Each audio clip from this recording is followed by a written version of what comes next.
This is Radar, front of our tape blog, coming at you another edition of MLB Observations Week 15 of Hotstove Edition. This is after the 2023 season, going this year's 2024 season. Pitchers and catchers have reported. Spring training's underway. For those who are excited, I'm excited. So the Angels started off by signing Carson Fulmer and Jason Martin to minor league deal. Jason Martin's like that quad A infielder, outfielder, DH type of guy. And Carson Fulmer's this former starting pitcher reliever who's bounced around. And I'm pretty sure that Carson Fulmer has pitched some innings for the Angels in his career. And with the Angels not having great pitching and it's always being injured, I will foresee him pitching in any role. And Jason Martin maybe getting some at-bats because the Angels never stay healthy. Darren McCaulin is gone to the Marlins, so they DFA'd Peyton Burdick. Red Sox have signed Lucas Lettish to a minor league deal, which I think is going to be a good move because at one point with the Yankees, he was a very useful reliever. And it's been a few years since he's been useful, but the Red Sox, again, are not going anywhere. They're not a playoff team. So get him the pitcher innings for you and then trade him at the deadline. Nick Gordon loses arbitration here with the Twins. More on that later. Ben Gamel signed a minor league deal with the Mets. I like that move because Brandon Nimmo and Starling Marte haven't been the most healthiest players. Then at the same time, Ben Gamel can play all three outfield spots. He can pinch run. It's a good move for them. Connor Stasnik signed a deal with Pittsburgh again. They're not going anywhere. He's a trade deadline candidate. Jordan Groshon's gone to the Yankees and they DFA Matt Crook. San Francisco Giants picked up utility player Otto Lopez off waivers and DFA TJ Hopkins. Bubba Thompson's back on the Reds. He started the offseason on their four-man roster and bounced through the Yankees and all these other teams. Everyone's just moving guys from left and right. And the Phillies decided we're going to DFA the infielder Diego Castillo because we don't want to be the team that has Diego Castillo, the second reliever that's pitched in baseball, and the infielder. No, we just want to have the pitcher. Adrian Sampson signed a minor league deal. The Reds at DFA Levi Strout for Bubba Thompson. The Phillies picked up Caleb Ort, and they DFA infielder Diego Castillo. Levi Strout, I thought he was Levi Strauss, like the jean company or whatever, but that's Strout, O-U-D-T. I find that interesting. Adrian Sampson signed a minor deal with the Rangers, and again, good pitching depth for them. If there are injuries, I can definitely see him pitching out of the bullpen this season. Unfortunately for the Rockies, Color Daniel Bard is out 5 to 7 weeks with a meniscus tear. That's almost 2 months. They're not going anywhere, so I don't know how much that's going to hurt or help because obviously pitching has never been a thing with the Rockies. The Marlins have signed Kirk Casale to a minor league deal. That's a good move because they cut Jacob Stalling and realized he's not a great offensive catcher. He's a good defensive catcher, but maybe he's more of a backup. And like Fortes, the backup catcher, is probably going to start this year. But I feel like Kirk Casale, if he's your catcher and he's batting ninth and the rest of your lineup is set, that's not bad. But if your lineup is not set and you're expecting Kirk Casale to be a two-way catcher, but he's helpful for a Marlins team that wants to be a consistent playoff team. He's the type of player that helps you be a winning team. Rays, Jason Adam loses arbitration. Jeff Brigham and Brian O'Keefe's gone to the Twins. And again, the Twins just need pitching because they lost a lot of their pitchers in free agency. And Brigham has been around the league with the Marlins and the Mets. And he'll definitely pitch innings that start a reliever for them. Marlins also picked up Yadi Torinos, the former swing guy with the Tampa Bay Rays. He has started games like actual start, opener, bulk, relieved. It doesn't matter if he's going to start for Miami or pitch out of bullpen. He's going to be a useful pitcher for their team. Drew Gagnon and Eric Stout are going to China. Good luck over there. Pittsburgh Pirates signed Josh Fleming. When he's healthy, he's a fireballer. But again, he's a trade candidate for the Pirates to not go anywhere. Ryan O'Hearn avoided arbitration. Clayton Andrews going to minor deal with the Yankees. And they unfortunately have lost Scott Efkros for a while with a back surgery. At one point when he was with the Cubs, very talented reliever, which is why the Yankees traded for him for the playoff run. Would be probably one of the best relievers if he was healthy for Team Israel. But again, another injury sets him back. I don't know how effective he's going to be. And I also don't know if the Yankees are going to continue to hold on to an injured reliever. A's have picked up Scott Alexander, who recently pitched with the Giants. Swing type of guy. Again, trade candidate for the A's. Luis Arraez, the batting champion with the Marlins and previously with the Twins, loses arbitration. I don't get that. He's one of the best offensive players in baseball. Again, I don't understand arbitration hearing again. Peyton Burdick, who we talked about earlier, was DFA'd. He's now on the Orioles. They have a set outfielder, Santander, Mullins, and Hayes, but he's a good fourth outfielder candidate. Austin Warren, who's been on the Diamondbacks, the Mets, the Angels, all this waiver. The Giants also picked him up recently, and I'm like, okay, major league deal, it's interesting. But again, they're not a playoff team, so it doesn't help them in the long run, but he can be traded at the deadline. Steve Piscotty signed a minor deal with the A's. We all remember when he was a nice young player with the Cardinals playing outfield and first base for a few seasons, and then they traded him because they had so many players and infielders a lot of the time, and also his mother was ill, so they're like, oh, can I be traded to the Bay? And they're like, yeah, we'll trade you to the Giants or the A's. And he was okay to start with the A's, but wasn't that good. But anytime you can get traded to the Bay to spend more time with an ill mother, I'm not sure if she passed away or not, but it is a good thing. And he also he also played for San Francisco, the Sox, a minor league deal. So he's back on Oakland. Again, they're not going anywhere. He'll get some at-bats, but he could also be a trade candidate. Phillies DFA McKinley Moore. And Kyle Bradish has a UCL sprain. Not good for this breakout player last year for the Orioles. They're like, yes, we got Corbin Burns. We have this breakout player. We got Grayson Rodriguez season 2, Jonathan Means back from Tommy John surgery, and Dean Kremer. We got a great 1-5. That's really good. Well, Jonathan Means is behind schedule in his offseason throwing for spring training, and now this guy's out for a couple of months. Not as good as they thought. And also not good for them. Felix Bautista had another elbow procedure. That's not good. They already knew he was going to be out for the year, which is why they signed Craig Kimball, the Kraken, to be the closer for 1 year. But it's never good when you have multiple elbow procedures. I don't know how it's going to be next year for them. Billy Epler, formerly the GM of the Mets and former GM of the Angels, who was originally supposed to be the GM under David Stearns from Milwaukee when they signed him because they wanted a tag team duo of 2 former GMs to fix the Mets. But he's going to be ineligible for 1 year due to the disabled list injured reserve fraud, where they kept putting players in the injured list so they can call this guy up and that guy up. And that's cheating. I don't know if it's on the level of the Astros or Apple Watches or, spitballs. But I'm just saying it's a form of cheating, which makes sense why he's on the ineligible list for a year. But at the same time, I don't really know. It's maybe you should make the roster size different or make the rules different. I don't know. I'm not defending him as a Mets fan, but I'm just saying. The Reds decided not to go through arbitration with Jonathan India, and they gave him a 2-year new deal, which means even though they have a gluttony of infielders, he's not going anywhere. Nick Gordon, who we talked about earlier, who was lost in arbitration, he's now been traded to Miami to Stephen Okert. The Twins could definitely use Stephen Okert's inning as a relief pitcher. For them, that's helpful for them. And then Miami, this is helpful because, again, Joey Wendell was miscast as an everyday player, but also miscast as shortstop is his worst defensive position. Jonathan Birdie, nice utility guy also. But again, Wendell, Birdie, Arise, and Jazz Chisholm all were second basemen. You all can't play at the same time. Jazz came up as a shortstop, but he's second baseman. So at least Nick Gordon, who was a shortstop with the Twins, but you had Jorge Polanco and Correa to mention some, and Luis Arise and all these other infielders, and he played some second base and third base. He played a lot of outfield, a lot of center field. Miscast as right fielder because you need a really good arm. His brother Nick Gordon played the outfield, so it kind of makes sense that, D. Strange Gordon. So they were like, well, if D. Gordon can do it, then you can do it, Nick. And he was okay in the outfield. I remember watching him when the White Sox would play them when they came to town. So it could be done. But Miami has too many outfielders, and Birdie's going to get a lot of shortstop at bats. Give Nick Gordon the opportunity to finally play his natural-born position every day, and if he actually hits above the Mendoza line, then he can steal a lot of bases. But you can also have a system with Jonathan Birdie, and that may be interesting there. And then Spencer Turnbull gets a 1-year, $2 million deal with the Phillies. Again, Phillies have Anola, Wheeler, Suarez, and Walker 1 through 4. It's a really good 1 through 4. So all these guys that have been signing recently to be the 5th starter is because, again, Wheeler's had some injuries in his past. Walker and Suarez had. So it's just good organizational depth. And, again, if he doesn't actually start a game for them, he'll just pitch out of the bullpen. It's not bad. Padres picked up Profar, re-signing him. He was there at the end of the season, but he went in offseason I don't want to be with the Padres. I'm going to go to the Rockies. But then that took a bit of time for him to go to the Rockies. It wasn't right away. It was towards the middle of the end of spring training, and it didn't really go well with the Rockies. So then by the time he got picked up by San Diego, it was at the end of the season. But again, when you trade Soto and you trade Trent Grisham, and you have Tatis in year 2 as a full-time outfielder, you know what? You'll take a guy who, yes, he's a natural-born infielder, but yes, he's had so many career innings in the outfield, specifically in left field. Having him play left field every day checks something else off your box in San Diego, so they have less to worry about. So they seem to like him. He's a former prospect with the Rangers. Preller, I think, worked with the Rangers, so that makes sense. Marlins have hired director of special projects to be Sarah Goodrum. She's worked in front office. She worked in player development and coaching and scouting. So congratulations to her. And Brandon Mann, the former Major League pitcher, is now a pitching strategist. Jesse Winker's gone to Washington, which is a good move because I've seen them sign a lot of infielders and outfielders who are corner guys and DHing. Because, again, Joey Meneses had a down season last year, and he kind of needs protection in the lineup. So when Jesse Winker was with the Reds, he was a pretty useful outfielder DH, and the Nationals could use some thump in their lineup. Amir Garrett signed a minor deal with the Giants, but I know 100%, I'm going to bet on it, he makes the team out of spring training or pitches eventually.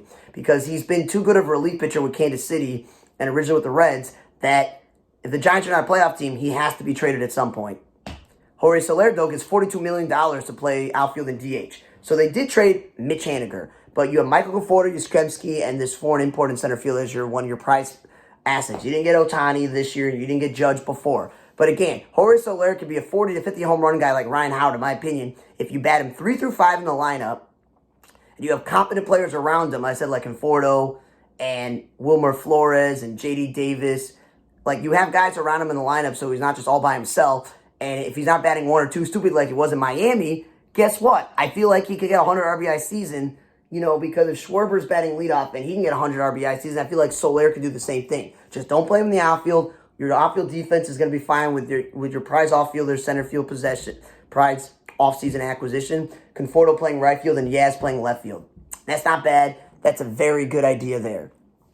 Dominic Leone, former Cardinals pitcher, I think maybe with San Francisco, and Corey Knebel, former Brewers and Phillies pitcher, have decided not to deal with the White Sox. That's a good move by the White Sox because I can applaud Chris Getz and Josh Barfield and the rest of them. They just keep signing dudes to minor league deals. And, if they don't make all the spring training, you hold on to them because of injuries and performance and trade. Because last year, the White Sox turned to Toussaint and Jesse Scholten and Jose Urena to name some because of injuries and trades.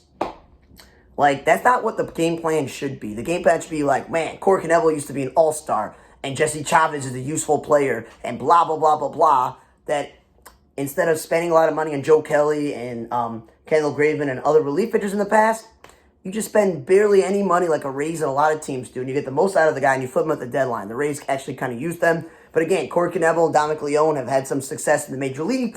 You get the most out of them and you trade them, or you keep them as AAA depth. I like this move because with Gregory Santos traded, the White Sox have a clear closer. Jenny Cavnar, congratulations to her. Full-time A's play-by-play broadcaster. First full play-by-play guy. Woman, Rockies, the Orioles, and the Cubs have had play-by-play women, but not full-time like Beth Mowins for the Cubs. So this is first time. I'm surprised it's the team like the A's who are always just trying to be not competitive in what they're doing, but that's nice. Angels have picked up Drew Pomeranz a minor deal, and man, if you're a San Diego fan, you're like, get out of here. We gave you all this money to not be our closer, but to be a setup man. That's a lot of money. And it was when I first signed, I thought, wait, is he going to be a starting pitcher again? Because he hasn't been healthy. He's bounced around the leagues as a starting pitcher who's been injured and a relief pitcher and a closer. But again, the Angels are depth for pitching. If he's healthy and the Angels use him and he's somewhat like he used to be, again, trade candidate.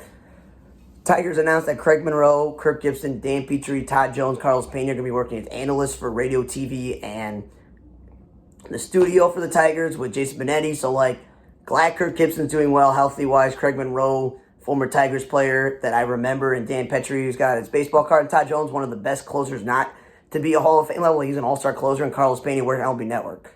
Cespedes Barbecue guys are going to Yahoo Sports, so congratulations to them. And Lou Trevino, I wrote down that he went to the A's, but I don't think that's right. I think he went back to the Yankees maybe. I'm not even sure. But at this point, the dude hasn't been healthy in so long, it doesn't matter what team he's on. White Sox have just picked up Mike Moustakas at minor league deal, and he's never been the world's greatest defensive player at second base, never ever again, or third base.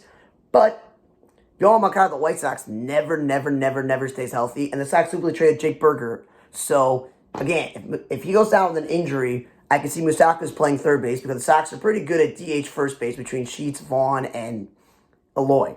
So it's a good move there. It's getting guys you wouldn't think of. Jose Caballero is going to be the shortstop for the Rays. They just got him from Seattle. And again, they supposedly have a top prospect coming up as shortstop. So they kind of just need a placeholder. But again, why don't you sign Ahmed Rosario or sign Tim Anderson? Offensive player, sign him for a one-year deal. If it doesn't work out, you cut him because you're a playoff team. If the prospect comes up and they're playing well, you can flip him for a relief pitcher or starting pitcher, whatever you need.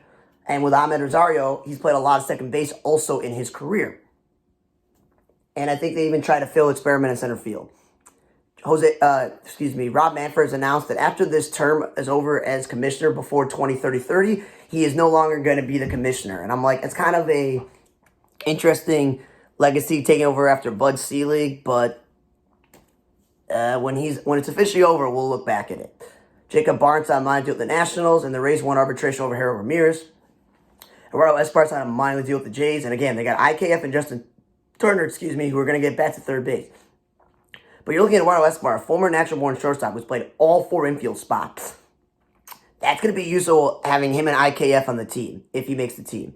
Justin Wilson, the former Brewers pitcher and Pirates and all these other teams who got hurt last year, somehow gets a minor deal from the Dodgers. Again, Dodgers are like, I don't care who you are, where you're from, what you've done. We just need pitching depth. We need as many starting pitchers and as many relievers as possible in case of injury. And that's smart. It's Avery Adrianza, the former Braves utility player, and the Nationals are playing him out in left field in the past year or so. Gets a minor deal with the Angels. And again, the Angels never stay healthy, so I can see him playing some innings for them. And the last big headline before I get to the end of this video is the Padres have announced that Hyun-Sung Kim, who they spent all this money to be their shortstop when they already had Fernando Tatis, right? And they then gave all this money to Manny Machado and said, you know what, Manny Machado's going to play third base, and we're not going to move, Tatis to second base or, whatever. And they took Jake Cronenworth, who's also was playing a lot of second base as National Born shortstop. He became the everyday first baseman so that you can have Machado and Kim and Tatis. Then they're like, never mind. We're going to get Xander Bogaerts, and we're going to push, Tatis to the outfield because, again, he was suspended and all these, and he was injured and stuff. And they're like, now that we have Machado, Kim, Tatis, and Cronenworth, and Bogaerts, I'm like, how many shortstops do you need? Well, guess what they decided to do? After a successful season of him winning Gold Glove in right field, Fernando Tatis, they're moving Bogaerts second base. The dude is a big guy. We just talk about Mike Moustakas. Like, that's not the position you put the guy in. I've been saying this. Like, I feel like when they signed Bogaerts to that deal and knowing as a Red Sox fan that he's not a great defensive player, that he's going to have to move to third base, the position he started with, or he could have to become a first base or DH and make all this money. So, Kim is a very fine shortstop. But in my opinion, I would rather put Manny Machado back at his natural born position, which he's only played like a little bit with Baltimore and a little bit with Los Angeles. I don't know if he's had any games of shortstop with the Padres. And put Bogaerts back at third base where he started his rookie season. And just keep it how it is. It's just, you spend all this money on Tatis to be the franchise player, and we know injuries and PED. But then he spent all this money on Manny Machado to play alongside him, and he's fine playing third base, which he did a lot of his career. But then you have players like Kim you got from overseas, and you got a young player like Cronenworth, however you got him. Again, then you're like, nah, we're going to get Bogaerts, which we don't even need.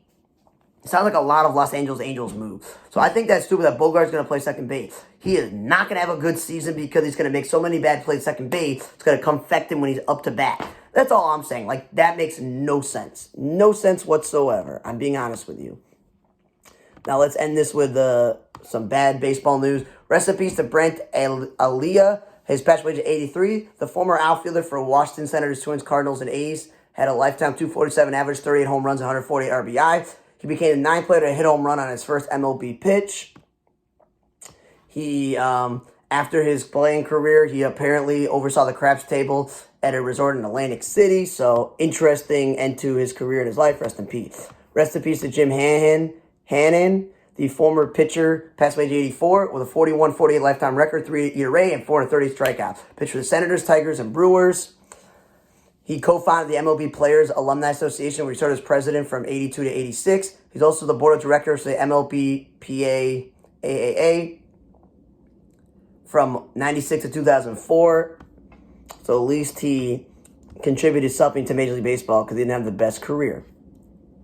And lastly, rest in peace to Don Gollett. Passed away at 73. Lifetime 109.50 record, winning record. 311 ERA, under 4 is not bad. Only 921 strikeouts. He was a 3-time champion. He's in the Reds Hall of Fame. You're like, that's not great numbers. And he was never an all-star. But he was on that team that won 4 pennants and 2 World Series championships. Okay? He's also a member of the Yankees team that won 2 consecutive teams in 77 and 78. Like, again, the Big Red Machine was a very good team. And yeah, they had a lot of good offensive players, but you need pitching. You can't just only have position players. So he was crucial for them when they needed him, and that's what I'm saying. Winning all those pennants and winning the World Series in 1975. It's like pretty darn good. And then when you're on the Yankees and you win back-to-back championships, also pretty good timing on being 2 of the best teams of all time. And he apparently resided and owned a farm in Kentucky where tobacco was a primary crop during the 70s and 80s. And after cannabis, they did all different things there. So he also had a heart attack in 1990 and a triple bypass cardiac surgery in June of that year. So just again, rest in peace to Don Gollett. Thank you again for listening to Week 15 of the MLB Hotstove observations ending 2023 season, going into the year's 2024 season. Spring training started. Be happy, guys. For On the Radar Tab Blog, I'm Radar. See you guys next time.